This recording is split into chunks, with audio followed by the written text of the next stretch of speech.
Welcome, welcome, welcome sur Believe Podcast. Aujourd'hui, on va reparler de Nour, à qui lui est arrivé quelques bricoles. Et donc, on va s'intéresser au côté fait plaisir de Nour. Il y en a plein d'autres, mais elle a un pattern particulier ici que j'avais envie d'évoquer dans ce podcast au cas où ça pourrait t'aider et ça pourrait t'éclairer. Et je vais te contextualiser en fait son histoire qui lui est arrivée où elle était avec un pote dans un café devant son ordinateur où son pote Diego, qu'elle ne connaît pas depuis super longtemps, lui montrait un peu comment utiliser l'IA, intelligence artificielle. Et à un moment donné, elle devait taper un message et au lieu de taper Shift Entrée pour aller à la ligne, elle a tapé Entrée. Et puis, étant donné qu'elle était super nerveuse, elle a retapé Entrée. Et ça, elle l'a fait au moins 3 fois, alors qu'elle savait pertinemment que c'était Shift Entrée. Mais Diego, voyant qu'elle était en train de galérer, lui dit « Ah, mais attends, il faut que tu fasses Shift Entrée ». Et elle lui fait « Ah, mais oui, merci beaucoup », comme si elle ne le savait pas, comme si c'était quelque chose de nouveau pour elle. Et ça, c'est un pattern qui est subtil, qui est hyper présent chez les faits plaisir, chez nous, les faits plaisir, parce que j'en fais partie. C'est lorsqu'on détecte qu'on est en train de faire quelque chose qui va valoriser l'autre, on va se mettre de côté, ou on va se faire petit, ou on va se faire passer pour une ignare pour valoriser l'autre, tout simplement, pour que l'autre se sente validé. Et pourtant, tu vois, cette manipulation, Shift Entrée, elle le savait instinctivement. Elle avait compris que pour attirer la sympathie de l'autre, il fallait le valoriser et ça, c'était une occasion pour le faire. Donc ça, c'est un pattern de fait plaisir. Et c'est pas du tout de la politesse. Si tu crois que tu fais de la politesse, en fait, t'es pas en train de faire de la politesse. T'es en train de survivre relationnellement à quelque chose qui est ancré en toi, qui ne date pas de cet événement-là, par exemple pour Nour, mais qui date d'un événement qui remonte à bien plus loin pour te protéger de quelque chose. Donc, ce qu'on fait, c'est qu'on se fait petite, on se met en retrait et on valorise l'autre. Comme ça, au moins, il n'y a pas de danger et on risque pas ce qu'on redoute le plus, d'être rejeté, d'être abandonné, de ne pas être accepté. Donc, dans l'histoire de Nour, en fait, au fil du temps, elle s'est toujours fait petite en attendant qu'on puisse lui donner la permission d'être vue, la permission d'être valorisée, elle aussi. Et comme je disais tout à l'heure, comme cette permission, elle est liée à la peur du rejet et de l'abandon, de l'abandon, de l'abandon. Alors, ce qui se passe chez un fait plaisir ou une fait plaisir, en tout cas chez Nour, c'est qu'elle veut absolument que tout se passe bien. On veut pas de vagues en fait. Du coup, on va être toujours la personne qui va tamponner quand il va y avoir un conflit. On va essayer de solutionner les problèmes quand il va y avoir un gros problème à résoudre.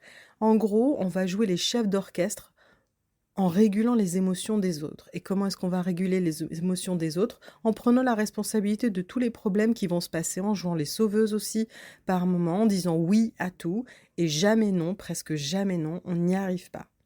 Mais pas parce que c'est notre nature, pas du tout. C'est pas notre nature de ne pas savoir poser des limites. C'est pas notre nature de dire oui à tout. C'est pas notre nature de se faire petit. Et pourquoi est-ce que je dis ça? Parce que quand je regarde la nature en elle-même, à quel moment est-ce qu'une rose, une fleur, une plante, un arbre, un animal se permet de se faire petit? Jamais, jamais. Chaque élément de la nature resplendit dans sa propre nature, dans son propre état, dans sa propre splendeur, aussi petite ou grande soit-elle. Elle ne s'excuse pas d'être là. Donc c'est impossible que ce soit notre nature de se faire petite. C'est impossible dans notre nature de demander la permission, d'attendre la permission de l'autre. C'est une programmation qui date depuis super longtemps.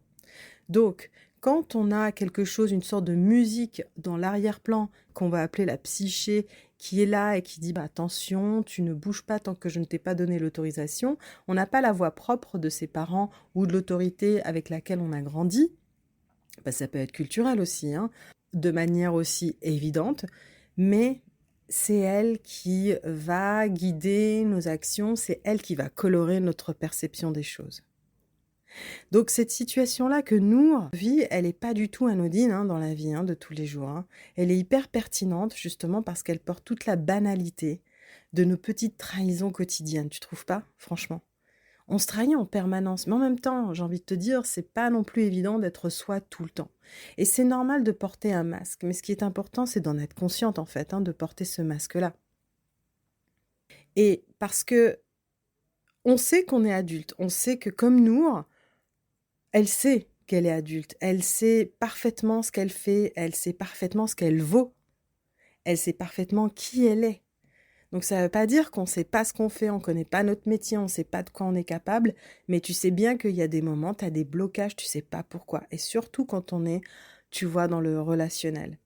Mais ça, ce qui bloque, c'est pas Nour, c'est pas toi, l'adulte. Non, ça c'est la part de Nour qui a subi cette interdiction de se prononcer pour obtenir quelque chose, pour donner son avis. Et cette part-là, elle prend les rênes à ce moment-là. Et ce qu'on dit, c'est ce qu'on dit dans le jargon IFS, on dit que la part, elle est activée, quoi. Tu vois? Et celle qui se fait petite, c'est pas Nour, l'adulte. C'est celle qui attend qu'on lui donne la permission. Et celle-ci, on l'a jamais regardée de près. On ne l'a jamais, on n'a jamais posé de curiosité sur cette part-là. Et pourtant, c'est elle qui tient les rênes à ce moment-là. Parce que c'est un événement marquant dans la vie de Nour dans le passé. Et ce passé ressurgit à travers cette relation qui est établie entre, par exemple, Diego et Nour, mais pour un truc aussi anodin que Shift Hunter dit « Ah, mais oui, merci beaucoup, je savais pas », ou... Enfin, voilà. Tu te connais, tu sais comment tu réagis. Et en fait, tu sais, quand j'étais en train de réfléchir à cette situation, je me suis posé la question de quand remonte pour moi le moment où j'ai senti que je n'avais pas le droit d'être moi, je n'avais pas le droit de m'exprimer. Et très rapidement, mon cerveau, mon mental m'a envoyé une image de moi petite, où je me souviens que je checkais mon père du regard lorsque je me suis prononcée. Et son regard, tu sais, il a écarquillé les yeux, genre attention. Et du coup, je me rappelle de ce moment-là, de ces moments-là où je checkais du regard mon père. Et je te jure, quand je voyais les yeux de mon père qui s'écarquillaient avec un air sévère, putain, ça me fait froid, ça me faisait froid dans le dos. Je fermais ma gueule, j'étais toute petite, j'avais envie de disparaître dessous la surface de la terre. Voilà. Rien qu'en parlant, je le ressens. Je ressens cette petite, franchement, j'ai cette image. Et moi, j'ai envie de la prendre dans les bras, sans déconner. Bichette. Moi, je t'aurais pris dans les bras et je t'aurais donné l'autorisation.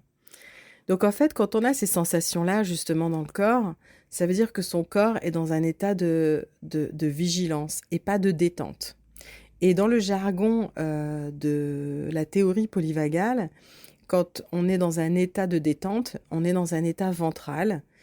Et quand on est dans un état de vigilance, on est dans un état sympathique. Sympathique, ça veut dire bouger. Ça veut dire que notre système nerveux se met en action, il se met en branle pour pouvoir bouger. Donc le ventral, c'est notre système nerveux qui est détendu et il ne voit pas de menace ou de danger de mort. Ça, c'est très biologique. Ça veut dire qu'on est conscient, qu'on ne voit pas de menace d'être rejeté, de menace d'être abandonné ou peut-être même d'être jugé. Donc, on a une perspective biologique de survie, c'est-à-dire que si je suis en mode sympathique, eh ben, j'actionne un mouvement de fuite ou de défense. Et d'un autre côté, donc ça c'est voilà, c'est la vigilance, c'est l'hypervigilance. Et d'un autre côté, on a une perspective aussi en parallèle qui est orientée plus vers la psyché. Sauf qu'on a tendance à valoriser la psyché puisque on passe notre temps dans des cabinets de psychothérapie, de psychanalyse. Je m'inclus là-dedans, j'y ai passé énormément de temps et ça m'a été d'une aide formidable. Mais sauf que je n'avais pas du tout reçu l'éducation de la réaction de mon corps, la sensibilité, de la perception des réactions de mon corps. Je n'ai pas été sensibilisée à ça, en fait. Alors que la réaction de notre corps est plus importante que ce qui se dit dans la tête. Donc la psyché est importante, mais elle peut se modifier que si on est connecté à son corps. Donc il est très important de donner comment dire? De donner de l'importance à la biologie parce que notre système nerveux a survécu, toutes les destructions de civilisation, toutes les spéciations, donc autant dire qu'il aura survécu à toutes les histoires d'amour, d'amitié, de dynamiques socio relationnelles, mais on va en parler, dans le next épisode, de la théorie polyvagale et à quel point notre système nerveux influence notre mental et également, la nature, la qualité de nos décisions et donc la prise de nos actions, quoi. On va en revenir à Nour là. C'est que dans un premier temps, si Nour est consciente de son état, c'est déjà top. Si elle sait qu'elle est en train de faire plaisir, elle voit que son corps réagit, que son mental répond à ce corps-là, c'est déjà génial. Une super étape. En tout cas, si toi aussi tu en es consciente, sache que moi de mon côté, je te dirais, c'est très bien que tu en sois consciente. Et si elle veut gérer son état, elle va me dire, mais comment je fais pour ne pas paniquer? Comment je fais pour arrêter d'être une fée plaisir? Comment je fais pour arrêter ce pattern-là alors que je sais pertinemment que? Eh bien, c'est simple. Tu vas réguler ton système nerveux. Ça veut dire que tu vas passer d'un mode vigilance qui est enraciné dans la peur à un mode ventral qui est enraciné dans la clarté d'esprit, dans la paix, dans la joie, dans l'acceptation.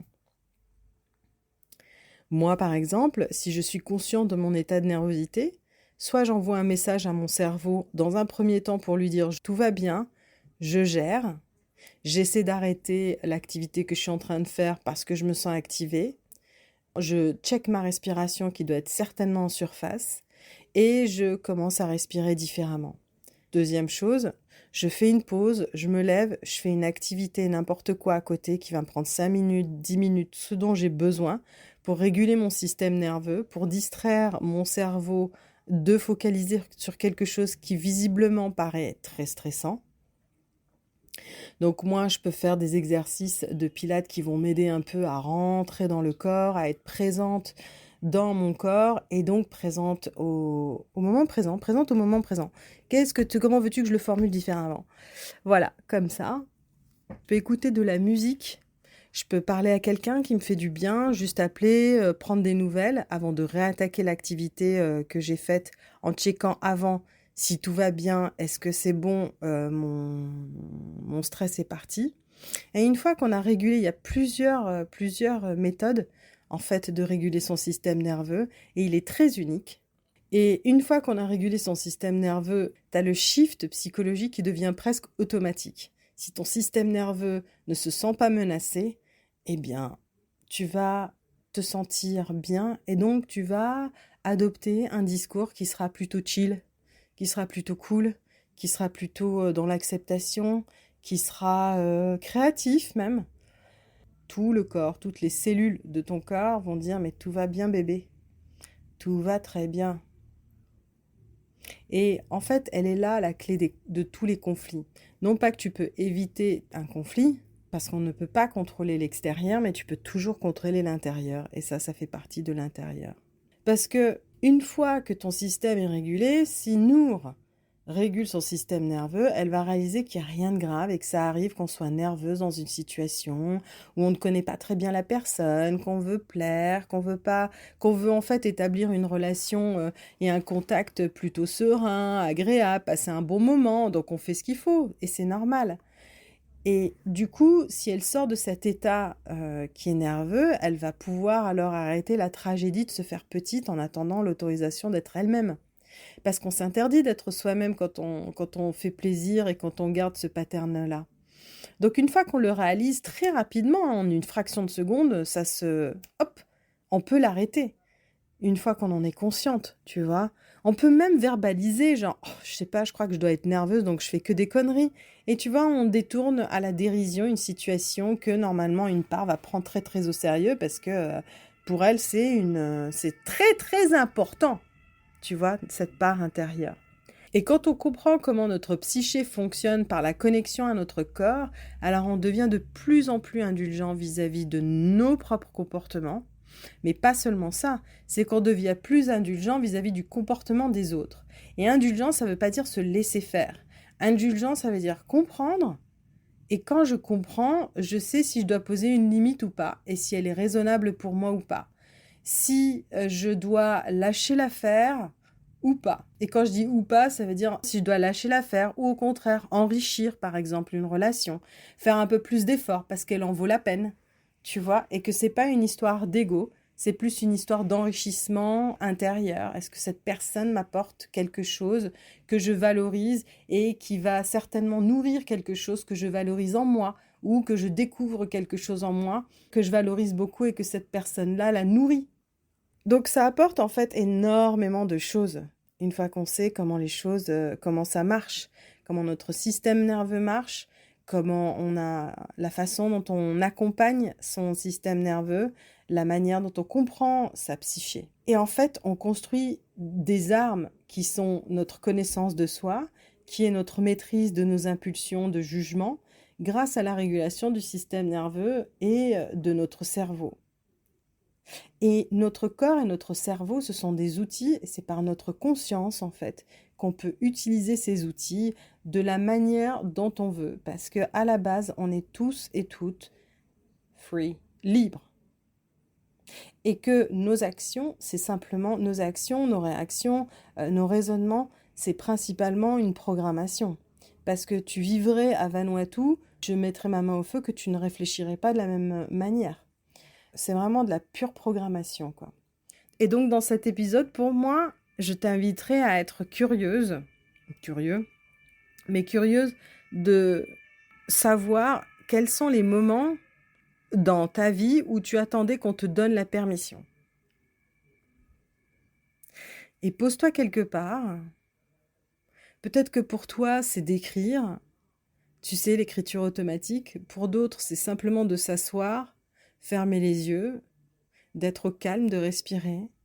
D'autres préfèrent méditer en marchant. Par exemple, moi, il m'arrive souvent de marcher. Et très souvent, j'ai des réponses en marchant, en étant dans l'action. Donc, trouve ton moment de méditation où tu ne sens pas que tu fais un effort et pose la question sans attendre une réponse précisément sur l'instant, mais pose la question de manière très ouverte. Quels sont les moments dans ma vie où j'attendais qu'on me donne la permission? Et laisse ton cerveau t'envoyer une réponse. Laisse-le chercher et te trouver la réponse. T'as rien à faire. T'as juste à être ouverte. Et même si la réponse ne vient pas tout de suite, il suffit simplement que tu y portes de la curiosité et de l'intérêt pour qu'à un moment donné, peut-être même que tu ne te rendras pas, tu t'auras oublié ta question, à un moment donné, ça va revenir. Peut-être même dans une conversation avec elle, tu dis « Oh putain, ça y est, je sais ». Et ça va venir. Et là, tu vas dire « Ah, c'était donc ça, ce moment-là, qui est resté gravé dans mon système, et c'est devenu une part qui réagit à tous les événements actuels en tant que moi adulte, qui vont être dans la même couleur et le même goût que ce que j'ai vécu il y a tant d'années auparavant. Et cette part-là, elle est en train de recréer le même scénario. Et cette part-là, elle est certainement super jeune. En général, elle est jeune. Donc dans cet épisode, c'est le message principal que j'ai envie de te laisser ici pour que tu comprennes que lorsque tu as une réponse, tu peux déjà comprendre que ah, c'est pas moi, c'est un événement dans un premier temps. Et la prochaine fois que tu te fais toute petite, tu peux te poser la question de en fait, est-ce que c'est vraiment moi l'adulte qui agit là ou est-ce que c'est justement cette part qui appartient à ce souvenir-là, qui est ancré dans ma psyché, dans ma mémoire, et qui me fait agir de cette manière-là. Et ne serait-ce que cette étape, tu pourras enfin faire le distinguo entre toi et tes parts. Et ça, pour moi, je dois te dire que ça m'a vraiment, vraiment changé la vie. Le jour où j'ai compris que je n'étais pas mes émotions, et le jour où j'ai compris que mes émotions, c'était des parts, et que moi, j'étais adulte, et que j'agissais un peu, que j'ai commencé à agir un peu comme une famille d'accueil. Je suis la famille d'accueil de toutes mes parts qui ont tous les âges. C'est comme ça que je le vois, et je trouve ça rigolo et on devient attendri par ses parts à soi et du coup on développe beaucoup plus de compassion vis-à-vis de soi, quoi. Et ce qui est beau là-dedans, c'est que ça ne s'arrête pas à soi puisque ça va aller ricocher sur les autres. Et ça, c'est énorme. Donc je te laisse cette petite pépite que je partage avec toi et avec joie. Et puis, si tu as envie de me faire un retour par rapport à ça, n'hésite pas à me contacter en DM sur Instagram. Et si tu as envie de vouloir travailler avec moi, bah, n'hésite pas à me le faire savoir en m'envoyant un message. Et je te dis à bientôt au prochain épisode. Bisous!